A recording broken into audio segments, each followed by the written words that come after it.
ஆண்டவர் இயேசு கிறிஸ்துவுக்குள் எனக்கு அருமையானவர்களே, நம் ஆண்டவர் இயேசு கிறிஸ்துவின் நாமத்தினால் உங்கள் அனைவரையும் வாழ்த்தி வரவேற்கிறேன். நீங்கள் இருக்கின்ற நோன்பு கடவுளுக்கு ஏற்ற வகையில் இருந்தால் நீங்கள் விரும்பி கேட்பதையெல்லாம் அவர் உங்களுக்கு கொடுப்பார். தவக்காலத்தினுடைய 3வது நாளிலே நாம் இருக்கின்றோம்.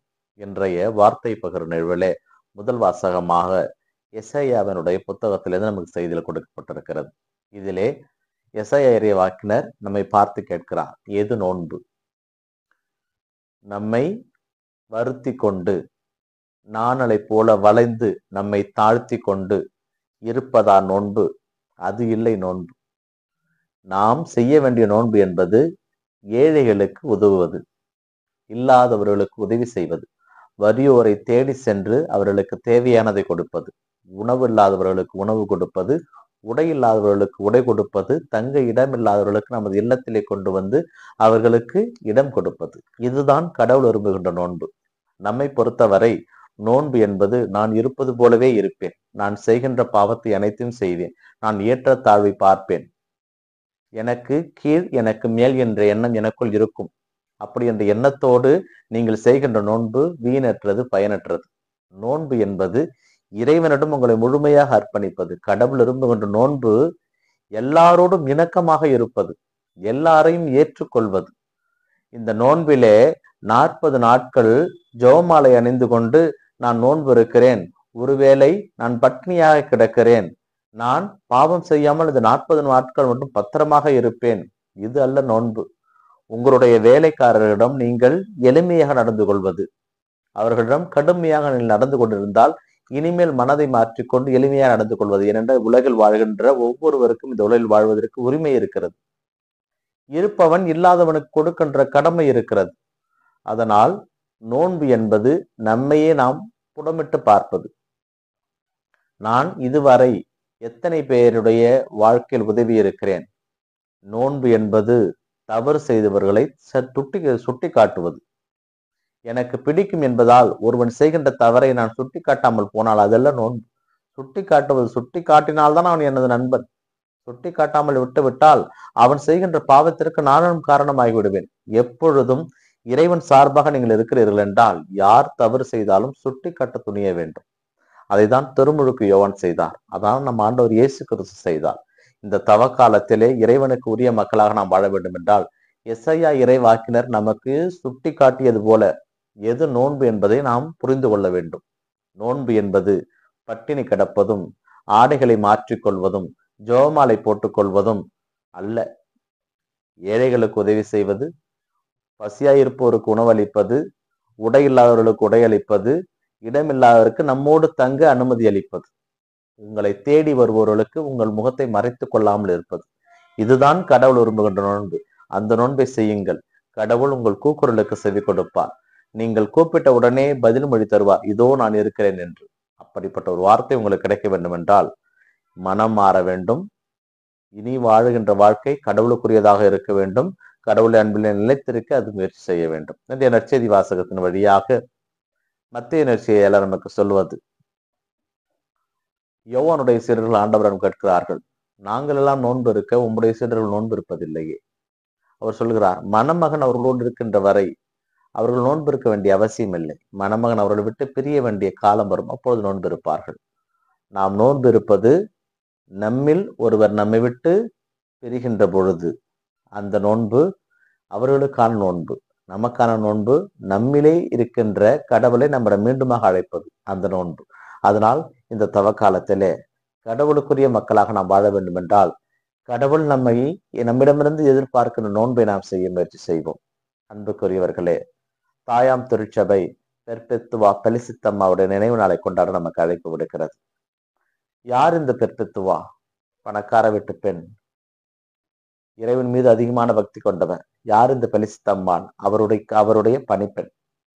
இவர் இறைவனுடைய அன்பிலே மிகவும் நெருக்கமாக இருந்தவர், நெருங்கி இருந்தவர். தனது 22வது வயதிலே திருமணம் செய்து கொடுக்கப்பட்டார்.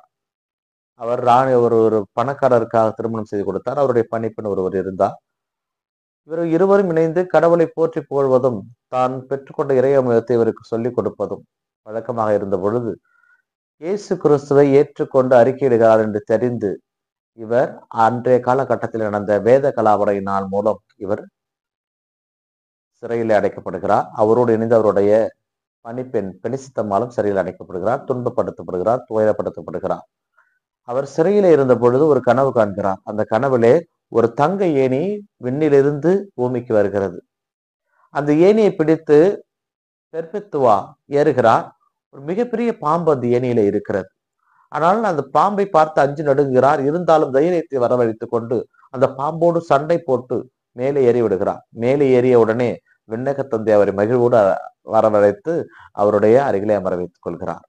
இந்த கனவை அவருக்கு மறைபோதகம் அறிவித்த அவருடைய குருநாதரிடம் அறிவிக்கிறார் பெர்பெத்துவா. அப்போது சொல்லுகிறார், நீ இறைவனுக்காக படப்போகின்ற துன்பங்கள் மரணங்களுக்கு பிறகு கடவுள் உனக்கு விண்ணக பெரும்பு வீட்டை தரப்போகிறார் என்கின்ற செய்தியை கடவுள் இந்த கனவின் வழியாக உனக்கு அறிவித்திருக்கிறார் என்கிறார்.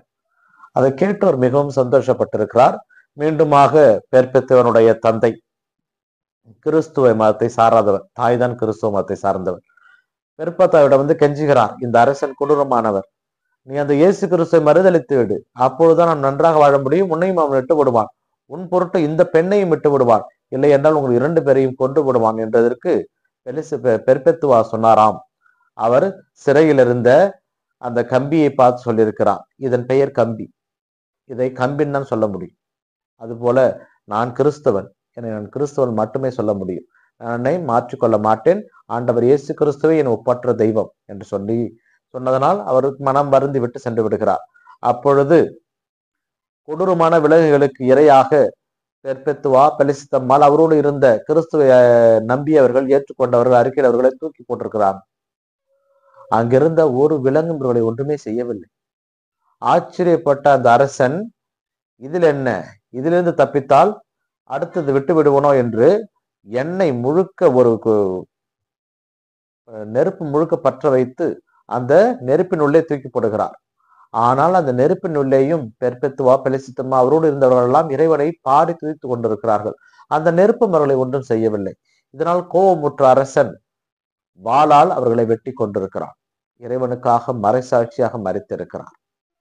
ஆண்டவர் இயேசு கிறிஸ்துவுக்குள் அருமையானவர்களே, மரணம் என்பது கடவுளுடைய அன்பிற்காக இருக்குமாயின், மரணம் என்பது கடவுளை நாம் பெற்றுக்கொள்கின்ற ஒரு பரிசாக இருக்குமாயின் அவை ஏற்றுக்கொள்ள எல்லளவும் நாம் பயப்படக்கூடாது. இந்த தவக்காலத்திலே துன்பங்களும் துயரங்களும் வேதனைகளும் வலிகளும் நம்மை ஆட்கொள்ளும். ஆனால் இந்த தவக்காலத்திலே நாம் இறைவனை நோக்கி நடைபெறுகின்ற பொழுது எதிர்வரும் தடைகளை அனைத்தையும் உடைத்துவிட்டு இறைவனை நோக்கி நாம் செல்வோமாயின் நமக்கான விண்ணக பரிசு காத்து கொண்டிருக்கிறது என்பதை நாம் மறந்துவிடக்கூடாது. நம்மை நோக்கி நம் கண் முன்னே இருக்கின்ற அந்த விண்ணகத்தை நாம் பற்றி கொள்ள வேண்டுமானால் கண்ணுக்கு முன்னே இருக்கின்ற தடைகளை தூக்கி எறிய வேண்டும், எட்டி உதைக்க வேண்டும். அதற்கான முயற்சியை இந்த 40 நாளில் நாம் செய்ய வேண்டும். அப்படி செய்வோமாயின் இறைவனுக்குரிய ஆசீர்வாதத்தை நாம் நிரம்ப பெற்றுக்கொள்ள முடியும். அதனால் பெலிசித்தம்மாள் பெர்பெத்துவா என்ற நாமத்தை தாங்கி இருக்கின்ற நிறுவனங்களுக்காகவும் நபர்களுக்காகவும் நாம் ஜெபித்துக் கொள்வோம். இந்த நாள் உங்களுக்கு இனிய நாளாக அமையட்டும். இறைவனை சென்று வாழ்த்த பெறுவாராக. ஆமேன்.